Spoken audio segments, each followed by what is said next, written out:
Blog Talk Radio. Join BluPrint Radio each Tuesday, 7 p.m. Eastern. BluPrint Radio host Gloria Thornwell interviews organization leaders on trends and best practices in business and human capital management, business and human resource leadership, and being a change champion in the new global business economy. www.blogtalkradio.com/BluPrint LLC.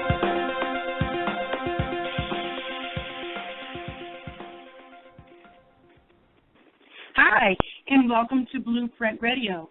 BluPrint Radio is a division of the BluPrint Leadership Institute, and on the BluPrint Radio show, we interview organization leaders and change management professionals who are subject matter experts in human capital management, business strategy, government contracting, and those who have reinvented and led organization transformation in the new global and changing economy. I'm Gloria Thornwell, Human Resource and Management Consultant and your BluPrint Radio show host. An April 14th article posted in the online edition of the Washington Post estimated that the severity and damage of the cyber bug entitled Heartbleed has amplified since researchers announced the discovery of the virus last week. The Washington Post article states that what initially seemed like an inconvenient matter of just changing passwords for your protection now appears to be much more serious. It's actually suggested that skilled hackers now can use the bug to mimic legitimate websites to hoax customers into handing over valuable personal information. On our show today is Sequoia Ramsey, President and CEO, Realistic Computing Incorporated. Realistic Computing Incorporated is an award-winning full-service technology firm, and Sequoia will discuss with us today cybersecurity in the global workplace, and we'll learn preventative measures to protect an organization's cybersecurity and how the Heartbleed virus may have secretly compromised an organization's network and proprietary data. Welcome, Sequoia, to BluPrint Radio. In a different article I read, this one is in CNN Magazine Online, this article stated that tech giants Cisco and Juniper have identified about 24 networking devices that have been affected by Heartbleed, including servers, routers, switches, phones, and video cameras that are used by small and large businesses everywhere. So what this means is that for 2 years now, someone could have tapped into your phone calls, your voicemails, your emails, and your entire computer sessions when you have used your PC or laptop computer, and even when you've used your iPhone. The article further reads that one could have been compromised if they logged in into their work computer remotely. The really sad and not so surprising portion is that you'll probably never know that you've been hacked. We're going to go to a short commercial break, and when we return, Sequoia Ramsey, President and CEO of Realistic Computing, will talk with us about cybersecurity and how to best protect our networks and our PCs against the Heartbleed bug. Stay tuned, and we'll be right back. Join BluPrint Radio each Tuesday, 7 p.m. Eastern. BluPrint Radio host Gloria Thornwell interviews organization leaders on trends and best practices in business and human capital management, business and human resource leadership, and being a change champion in the new global business economy. www.blogtalkradio.com/BluPrint LLC.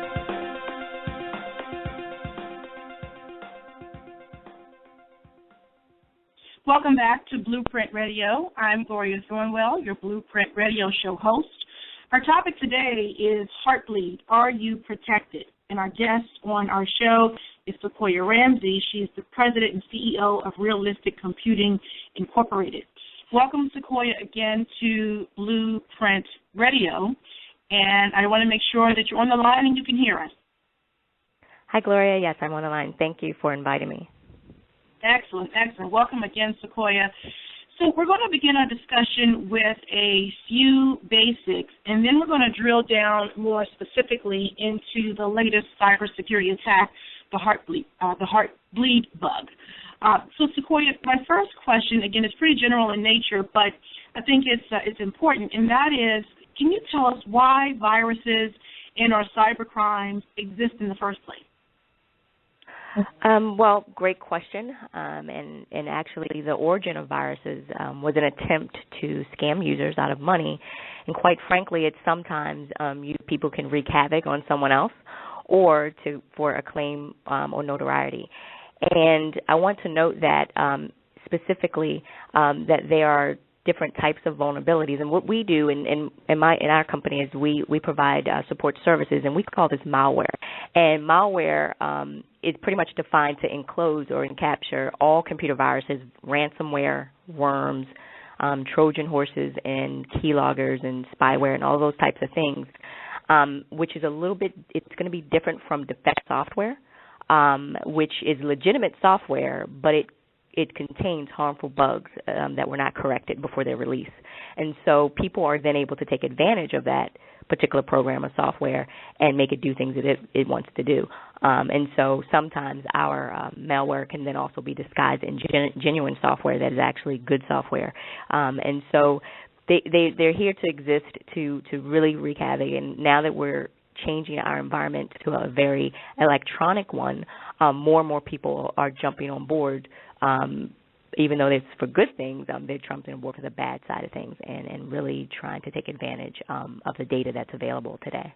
One of the examples is in 2003, there was a virus called CryptoLocker, and that was malware. And what they would do, that was the largest ransom virus, and what they did is they actually locked up your files and asked for a ransom to get the encryption key to unlock them. And so that caused a big scare also, and it hit a couple people. But again, a lot of it was something that the user initiated, which then allowed them to make that happen.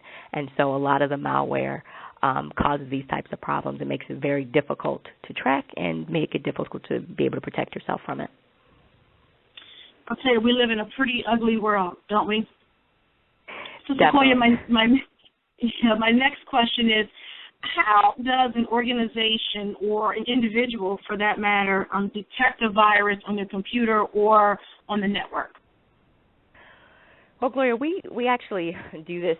We provide this service on a daily basis to clients, and a lot of the times people assume, when their computer is unstable, maybe there's some network slowness, so any degradation in performance, that pretty much is a pretty good indication that you may be infected with something. The severity of it, the level of it, now that's to be determined, but a lot of it you can tell when something doesn't seem right and some activity on your computer that normally was not there is now there. And so you pretty much are being faced now with what to do with this particular virus and how bad is it. Sequoia, my next question is two-part, and it might sound, again, pretty elementary, but it's one that I believe should be asked constantly, and one that users should be reminded of on an ongoing basis, and that is simply, what are some of the preventative measures that one can take to protect their PC? Well, that's actually a really good question. We're always surprised about what we see when we're supporting our clients and in our different environments. And a lot of the issues that we're finding is people aren't protected. They're not placing antivirus protection on their computers, and those that place it on their computers, they don't update it. So they're having systems that are not updated. They're having systems that are not patched. And so most people are aware that on April 8th, Windows XP is not supported by Microsoft. And basically what that means is they're not going to release any more patches to help keep that operating system up to date. So if you have Windows XP, it would be, if you're on the Internet, it would definitely behoove you to move to a later operating system where you can get it patched and get it protected. Because if it's not protected, then you have the vulnerability and the risk of getting infected, and you have no recourse. You have no way to get that system back up up to date because Microsoft is no longer supporting that. So for users, I would say that one of the biggest things is to make sure you're protected. And when you're protected, make sure you check your protection to make sure it's up to date. And don't leave it to an automatic update. There's no real such thing. Of course, it's supposed to happen that way, but it's not always the case. And so I think people are assuming one thing and something else different is happening on their PC. Well, that's really true, because I assume that they're going to push the update out, to my computer, so I wait for it to happen. And so now I know that I should, take control and ensure that it happens. Then part two of that question, Sequoia, is for the cybersecurity teams protecting organizational data, what measures must they take to protect the organization's network? Well, remember, a network is pretty much a collection of PCs. So the same thing goes. One of the things is to be sure is that the PCs are truly protected. And what that means is that although we as technology folks, we push out, because we have to maintain an entire network with multiple PCs, we pretty much have something set that does an automatic update, but sometimes we have to do that. We have to make sure that is the case and that it's up to date. And also network logs, checking network logs and system logs. Any unusual activity, people trying to access the system that have no right to try to get into the system, being able to be aware of those types of activities would be a great thing to do. And then from there, if you do see some vulnerability or to be preventative, you can also add a firewall.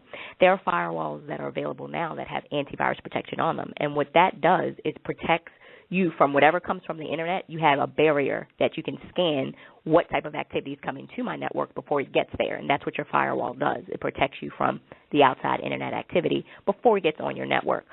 The other thing that we've talked about is locking and really controlling user activity down to work-related activity. Therefore, they're not going to sites that might get them in trouble, sometimes on purpose and sometimes by chance, things that they may click on that they're not aware it's infected, a website that's infected.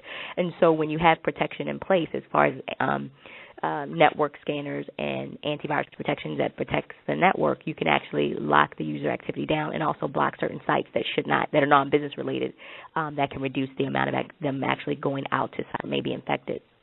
The other thing we do or talk to folks about is segmenting their network. If they have to have a lot of folks that do web surfing, what we've told them to do is, look, why don't you separate your network, and those that have high activity of web, internet surfing, put them on one network, and then the rest of the folks that are doing business-related activity, they can be on another network. That way you're segmenting your access to those types of behaviors, and so you want to put those things in place, and those are some of the measures that can really help protect a network with, multiple PCs in the environment.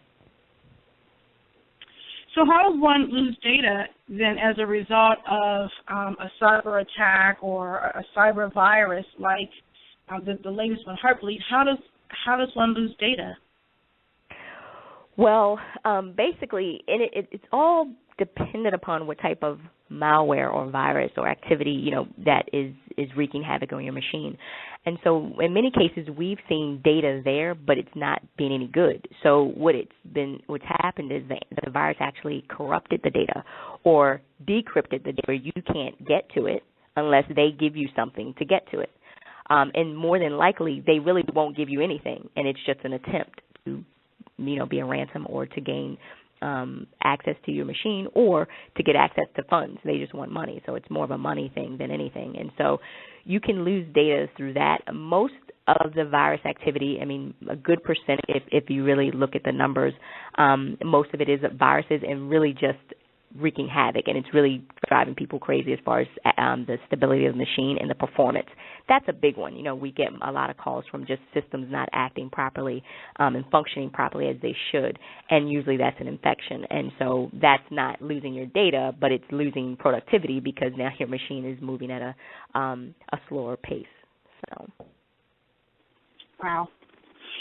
We're going to take a short commercial break, and when we come back, we're going to continue our discussion and our interview with President and CEO of Realistic Computing, Sequoia Ramsey. Stay tuned. Did you know that when you take a BluPrint Leadership Institute course, you can earn credits towards your PHR, SPHR, and GPHR recertification? The BluPrint Leadership Institute is certified by the Human Resource Certification Institute and by the International Accreditation Organization. Earn CEUs in project management, finance, executive development, and in other disciplines that will keep you current as a 21st century business leader. Register today.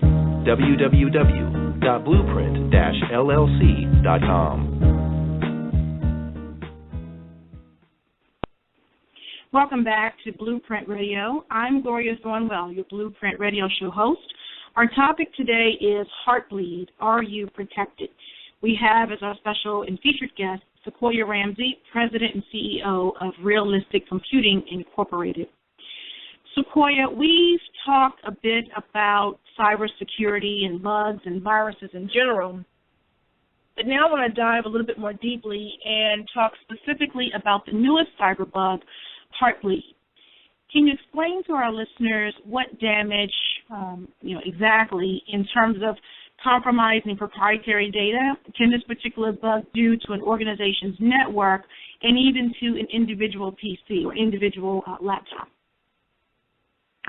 Sure. So this particular bug is an interesting one because it's actually a part of open SSL is a part of an active, relatively supposed to be, it's used a lot in a lot of application, cameras, routers, and things of that nature. And it itself is a bug that it's a little bit different, as we talked before. It's not really a virus per se, but it's an application that has a error in it, and it's exploited by an attacker. And basically, in general, the way that this one works and what the biggest problem is that it can retrieve memory from the remote system. So, and from memory, systems hold passwords, usernames, and encryption keys. And, Bleed has been able to exploit that. The attacker can now, because of that flaw in the application, which is the open SSL, they're able to go ahead and read the memory on a system, and then they can do anything from that point, because when you have the passwords, when you have the encryption keys, you can decrypt anything on the other side and gain all the access to someone else's information. And one of the challenges that happened is that a lot of people were told to reset their passwords. Well, that sounds great, but when you're infected, what will happen is you'll go in to reset your password. If you're infected, that program will read the password you just reset to, and then now you're infected. You're still infected, and your information is compromised. And so a lot of folks were jumping to change passwords, and then you had the complication of other people saying, no, don't change passwords. Wait until the update is applied, to that banking site or whatever website that you use that's using this, and then change your password. So it was really a lot of confusion. A lot of people were changing passwords and things of that nature, but you can imagine how it could just be very difficult, because if you are infected, now that you've changed your password, the new one has been captured in memory. And so that being a big problem with that particular virus. And now, again, there's some new things that articles you read, Gloria, that state that this virus can also replicate.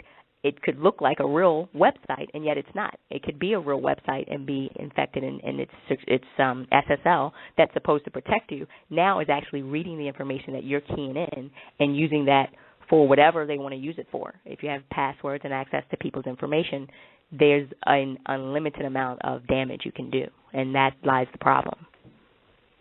Wow. This bug is it's huge. I didn't realize the complexity of it. I didn't realize how broad it is and how different it is than previous bugs and viruses, cyber attacks of the past. This is a brand new one. My next question is, do we know in terms of location, like from where this Heartbleed virus originated? Like, who's doing it?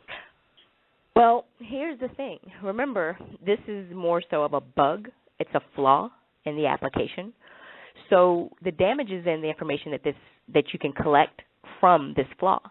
So the program SSL is, it was created as a legitimate tool, but it having a bug in it that's not working properly. And because remember, applications like OpenSSL and any applications that are created, your banking websites and things of that nature, these are programs. That's all they are. And guess who creates the programs? Human nature. We don't do things every time perfectly, and so there could be flaws. And what's happening is people are getting hip and savvy to the point of I can find vulnerabilities in these applications, and they probably will. We're not perfect. We'll never will be. We're not 100%, and because we make systems, they're not 100%. And so that's kind of the issue. And so as far as origin, there's really just looking for the people that are the attackers that are taking advantage of this flaw, and they're all over, and you can't really find them. And there's a lot of people that erase their footprint of where they've been, as far as their internet footprint. And so it's kind of one of those things where you don't know where these things come from, and all you can do is really try to mitigate the risk and protect yourself as much as possible. And so that's where the challenge comes in. Wow. So the error then is in the SSL certificate or in the encryption. Exactly. I see. Yes. And so it's more of an application flaw than it is a virus. Which viruses replicate themselves throughout systems? Well, this is not replicating itself anywhere, but guess what? People like Cisco and all these people used this application, this open SSL, to do the things that they needed. The cameras and all those types of things use this tool, and that means it's everywhere because they've used it there. But now the attacker looks and says, great, now I can take advantage of those applications that are using it because I have access to this flaw. I know what this flaw is, and I know how to make it do what I want it to do. So, wow, this is really big. Sequoia, we are going to go to another short commercial break, and when we come back, we're going to pick up on today's topic: Heartbleed, Are You Protected? We'll be right back. Did you know that when you take a BluPrint Leadership Institute course, you can earn credits towards your PHR, SPHR, and GPHR recertification? The BluPrint Leadership Institute is certified by the Human Resource Certification Institute and by the International Accreditation Organization. Earn CEUs in project management, finance, executive development, and in other disciplines that will keep you current as a 21st century business leader. Register today.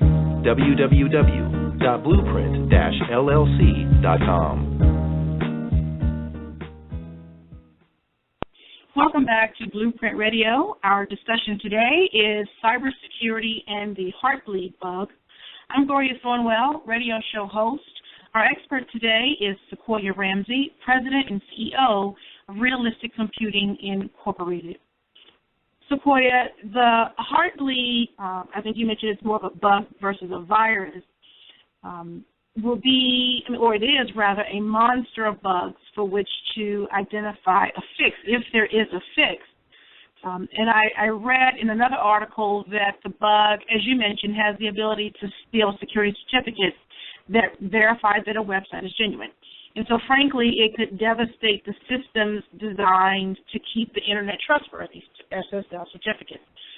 So we've also learned that the Heartbleed bug has, in fact, hacked encrypted accounts.